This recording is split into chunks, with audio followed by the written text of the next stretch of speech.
안녕하세요. 경제학의 정석 배리안 교수님의 미시경제학 교과서를 쉽고 재미있게 풀어드리는 경제학장 박사입니다. 오늘은요, 책의 핵심 중 하나인 소비자 수요 함수를 같이 한번 파헤쳐 볼 겁니다. 아니, 소비자들이 수많은 물건 앞에서 대체 어떻게 최적의 선택을 하는 걸까? 그 비밀을요, 아주 재미있는 몇 가지 사례를 통해서 속 시원하게 알려드릴게요. 오늘 우리가 같이 여행해볼 4가지 주요 코스입니다. 먼저 콜라든 사이다든 상관없어 오직 가격만 보는 완전 대체제부터 시작할 거고요.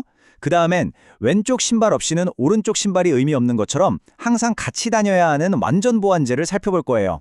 그리고 좀 독특한 취향을 가진 소비자들도 만나본 다음에 경제학자들이 정말 사랑하는 모델이죠. 콥더글러스 선호에 숨겨진 놀라운 비밀까지 파헤쳐보겠습니다. 마지막 핵심 요약, 이거 절대 놓치면 안 되겠죠? 자, 그럼 첫 번째 주자, 바로 완전 대체제입니다. 이름 그대로예요.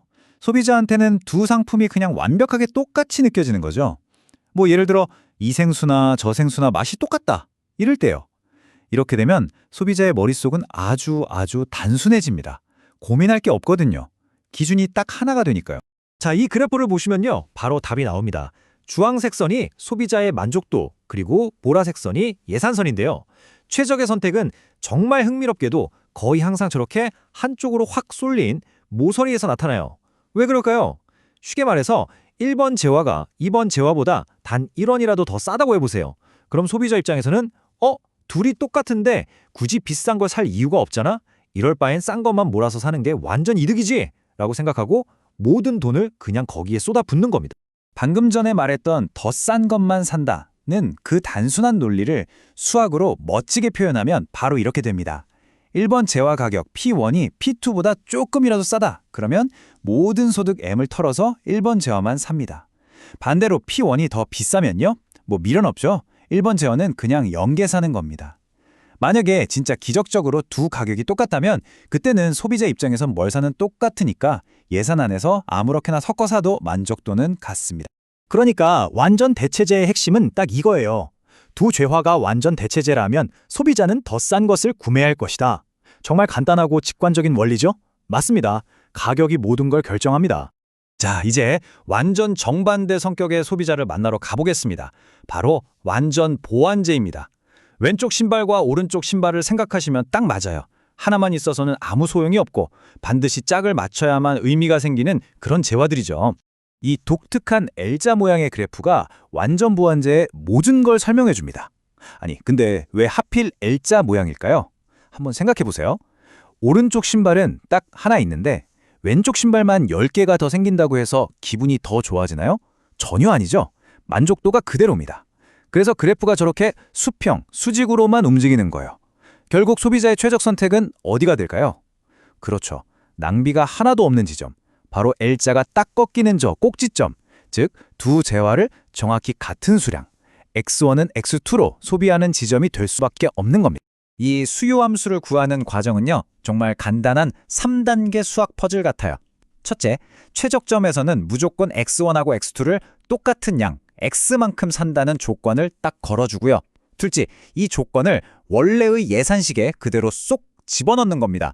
그럼 P1X 더하기 P2X는 M이라는 아주 단순한 식이 되죠. 마지막으로 이 식을 X에 대해서 정리해주면 끝입니다.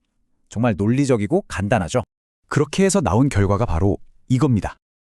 1번 재화와 2번 재화의 수요량은 똑같고요. 그 양은 전체 소득 M을 두 재화의 가격의 합, 즉 P1 더하기 P2로 나눈 값입니다. 이 식을 가만히 들여다보면요, 마치 왼쪽 신발과 오른쪽 신발을 하나의 신발 한 켤레라는 묶음 상품으로 보는 것과 똑같아요. 그리고 그 신발 한 켤레라는 묶음 상품의 가격이 바로 P1 더하기 P2인 셈이죠. 자, 지금까지는 아주 표준적인 사례들을 봤는데 사실 현실의 소비자들은 훨씬 더 독특한 취향을 가지고 있을 수 있잖아요? 이제 몇 가지 아주 흥미로운 특이한 선호들을 빠르게 한번 훑어보겠습니다. 자, 왼쪽에 보이는 그래프는 이산제의 경우입니다. 자동차처럼 0.5대, 1.3대 이렇게 살 수는 없고 오직 한 대, 두 대 이렇게 정수 단위로만 사야 하는 상품 말이에요. 이럴 땐 부드러운 곡선 같은 게 없고요. 그냥 한 대 살 때 만족도랑 두 대 살 때 만족도를 각각 예산과 비교해서 뭐가 더 나은지 따져봐야 합니다. 오른쪽은 오목한 선호라는 건데요. 이건 뭐랄까 어중간한 건 딱 질색이야 하는 극단적인 취향이에요.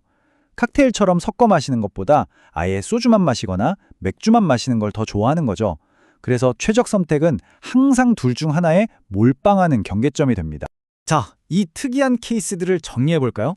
만약에 쓰레기 같은 비재화가 섞여 있다면 당연히 좋은 것에만 돈을 쓰겠죠. 이산제는 하나하나 꼼꼼히 따져봐야 하고요. 오목한 선언은 무조건 몰빵이 답입니다. 하지만 중요한 건 이 모든 경우를 푸는 원리는 결국 딱 하나로 통한다는 거예요. 바로 내가 가진 돈으로 갈 수 있는 가장 높은 만족도를 주는 점을 찾아라는 이 대원칙입니다. 좋습니다. 이제 드디어 오늘의 하이라이트. 경제학에서 정말 막강한 힘을 가진 모델로 들어가 보겠습니다. 바로 콥 더글라스 선호입니다. 이름만 들으면 뭔가 복잡할 것 같죠? 근데 그 안에 숨겨진 원리는 정말 진짜 우아합니다. 콥 더글라스 효용 함수는 보시는 것처럼 두 재화의 소비량을 곱하고 각각의 C와 D라는 지수를 붙여준 형태예요. 여기서 C와 D는 뭐냐면 이 소비자가 각 재화를 얼마나 열정적으로 좋아하는지를 나타내는 숫자라고 생각하시면 쉬워요. 만약 C가 D보다 크다면 이 사람은 1번 재화를 더 편애하는 거죠. 이 단순해 보이는 공식 안에 소비자의 행동을 예측하는 아주 강력한 비밀이 숨어 있습니다. 이 선호를 가진 소비자의 수요 함수를 구하면 바로 이렇게 나옵니다. 식이 좀 길어 보여서 뭐야 싶으실 수도 있는데 잠깐만요. 겁먹지 마시고 딱 한 군데만 주목해 보세요. 바로 저기 분수 부분 C분의 C 플러스 D 하고 D분의 C 플러스 D입니다. 두 함수에 공통적으로 이 부분이 들어가 있죠. 바로 여기에 콥 더글라스의 마법이 숨어 있습니다. 이것이 바로 콥 더글라스 모델이 우리에게 주는 정말 믿을 수 없을 만큼 중요한 핵심 통찰입니다. 콥 더글라스 소비자는 항상 각 재화에 자신의 소득 중 고정된 비율을 지출한다. 이 특성 하나가 경제 분석에서 어마어마한 힘을 발휘합니다. 이 식을 보시면 방금 한 말이 무슨 뜻인지 완벽하게 이해가 되실 거예요. 1번 재화에 쓰는 돈, 즉 P1X1이 전체 소득 M에서 차지하는 비중을 계산해보니 정확하게 C분의 C 플러스 D가 나옵니다. 정말 놀라운 점은요, 이 지출 비율에 가격 P나 소득 M이 전혀 들어있지 않다는 겁니다. 즉, 이 사람은 월급이 오르든 내리든 사과 가격이 폭등하든 말든 자신의 취향, 즉 C와 D에 따라 정해진 비율만큼만 꾸준하게 지출한다는 뜻이에요. 자, 그럼 오늘 우리가 탐험한 이 개성 넘치는 세 가지 핵심 선호 유형들을 한 자리에 모아서 최종 정리를 한번 해볼까요? 각각의 소비자들이 얼마나 다르게 행동하는지 한눈에 비교해 보시죠. 이 표 하나면 오늘 배운 내용이 완벽하게 정리됩니다. 완전 대체제는 오직 가격만 보고 극단적인 선택을 하죠. 완전 보완제는 짝을 맞추기 위해서 가격의 합을 고려하고요. 그리고 가장 현실적이라고도 할 수 있는 콥 더글라스는 자신의 취향에 따라 소득을 일정하게 딱 배분합니다. 핵심 아이디어와 그 결과로 나오는 수요 함수의 형태가 어떻게 딱 맞아떨어지는지 명확하게 보이시죠? 자, 마지막으로 여러분이 한번 생각해 볼 만한 질문을 하나 던지면서 마무리하겠습니다. 만약 여러분의 소득이 예를 들어 로또에 당첨돼서 오늘 갑자기 2배로 뛰었다고 상상해 보세요. 오늘 우리가 만난 세 유형의 소비자, 즉 완전 대체제, 완전 보완제, 콥 더글라스 소비자는 각자 소비를 어떻게 바꿀까요? 모두가 똑같이 소비를 2배로 늘릴까요? 아니면 전혀 다른 패턴을 보일까요?